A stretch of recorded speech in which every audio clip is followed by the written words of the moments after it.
Hi, my name is Donna Dean Wilson, and this is my disposition video for my Foundations in Elementary Education class. So my best disposition for teaching, I believe, would be being optimistic. Now, some may see this as a bad quality to have, but I have to disagree. I like looking at the world through rose-colored lenses. I like to believe that everyone is a good person and owns good qualities. When working with children, it's important to keep in mind that they're still developing and constantly growing. It may be difficult for children to properly express what they're feeling. For example, I currently work as a para with a student with autism. Whenever she gets frustrated, doesn't understand a lesson, or just upset, she will yell and cry. Now, at the time this is happening, I have to take a deep breath for myself and think, okay, what is she trying to tell me? So we typically take a cool down break, and once she has de-escalated, she can now tell me why she's upset. Or let's say another student kicks me. Instead of thinking in my head, well shoot, this kid has anger issues. Instead, I always try to think along the lines of, okay, what happened before the student came to school today? Did they eat breakfast? Children can be difficult to work with sometimes. Anyone working with children can agree with me on this. But I believe that looking through rose-colored lenses can go a long way. Now, the next disposition that I have to work on before I start a class may seem counterintuitive with my last mentioned disposition. I need to work on my patience. If I'm working one-on-one with a student, I usually have the level head and time to take a second to think about what I need to do next.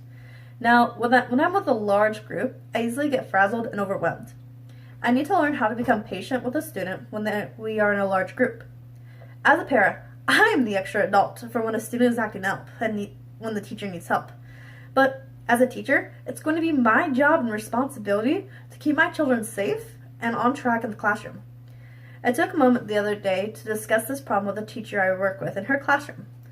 When I asked her what she does when she's getting overwhelmed with a student, she told me that she does a class-wide calming exercise to help calm down herself, the student acting out, as well as the others in the classroom.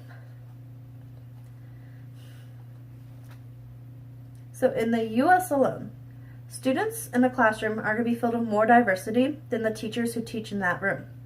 Teachers have to have the ability to have open and active conversations with the parents and students on their backgrounds and cultures, no matter if they're white, black, gay, straight, disabled, or anything and everything in between.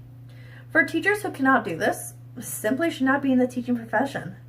Any unkind bias towards others, unlike yourself, will be met with serious backlash from the community towards the teacher and that school. It is not hard to be kind to others. Even if you may not agree with the way the children are brought up, you are not the parents. You are the teacher, and you're there to teach the student and do what's best for them. Whenever receiving feedback, it's always best to take it in stride, no matter if you agree with it or not. One thing that I've heard from working in schools is that if the students are failing in school, fix the teacher.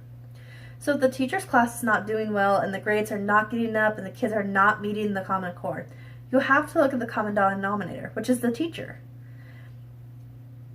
If a teacher who's been teaching for 20 years is having their kids' levels go down, they need to be reevaluated and receive feedback on what they can do to make their class smarter and do what's best for their children, even if that means changing the way they've been teaching.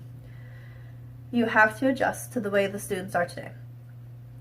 I personally plan on always taking written notes of my feedback I receive, so I can always have them to review and reflect on in the upcoming years, so I can make changes to my classroom to make my students as successful as they can be.